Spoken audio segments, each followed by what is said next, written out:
ഞങ്ങളുടെ വീട്ടിലെ പുതിയ 2 കുഞ്ഞ് ന്യൂ മെമ്പേഴ്സാണേ. അവളിവിടെ മുട്ടയിട്ടെന്ന് മുതൽ നമ്മളിവിടെ ക്ലീൻ ചെയ്യുന്നില്ലായിരുന്നു, കാരണം അവർക്ക് ഡിസ്റ്റർബൻസ് ആകണ്ടെന്ന് കരുതിയിട്ട്. ഇപ്പോൾ അവർ ഒരുവിധം കിയോ സൗണ്ടൊക്കെ എടുക്കാറായതുകൊണ്ട് ഇവിടെ നിന്ന് ക്ലീൻ ചെയ്ത് അവർക്കൊരു പുതിയ സ്പേസ് ആക്കി കൊടുക്കാമെന്ന് വിചാരിച്ച് കാലിയായിട്ട് കിടന്ന ഒരു ചെടിച്ചട്ടിക്കകത്ത് കുറച്ച് പേപ്പറൊക്കെ സെറ്റ് ചെയ്ത് ഒരു കവറൊക്കെ വിരിച്ച് അവരെ ഇങ്ങോട്ട് മാറ്റി വെച്ചിട്ടുണ്ട്. രണ്ടാളും കുറച്ച് പേടിച്ച് ഇരിക്കുന്നവർ ആണെന്ന് തോന്നുന്നു.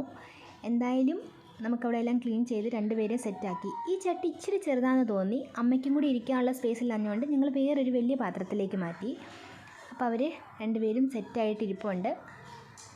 അവൾ ഇടയ്ക്കിടയ്ക്ക് വന്ന് നോക്കിയിട്ട് തിരിച്ചു പോവുകയാണ്. എന്തോ ഒരു ഡിസ്കംഫർട്ട് പോലെ അവൾക്ക് ഫീൽ ആകുന്നുണ്ട്. പണ്ടൊക്കെ ഞങ്ങൾ ബാൽക്കണിയിൽ ഇറങ്ങുമ്പോൾ അവൾ അവിടെ തന്നെ ഇരിക്കുമായിരുന്നു. പക്ഷേ ഇപ്പം ഞങ്ങളൊരു അനക്കം കേട്ടാൽ തന്നെ ആൾ വിട്ടു പോവുകയാണ്. എന്തായാലും പല ആംഗിൾസിൽ നിന്നും വന്ന് നോക്കുന്നുണ്ട് എന്തെങ്കിലും വള്ളിയുണ്ടോ എന്ന്. ലാസ്റ്റ് അവൾക്ക് കുഴപ്പമൊന്നുമില്ലയെന്ന് മനസ്സിലായിട്ട് വന്നിരുന്നു. എന്നാലും ഞങ്ങളുടെ ഒരു ചെറിയ അനക്കം കേൾക്കുമ്പോൾ തന്നെ ആൾ വിട്ടു പോവുകയാണേ. ഒരു പേടിയാണെന്ന് തോന്നുന്നുണ്ട്. കുഴപ്പമില്ല, ആൾ വന്നിട്ടുണ്ട്.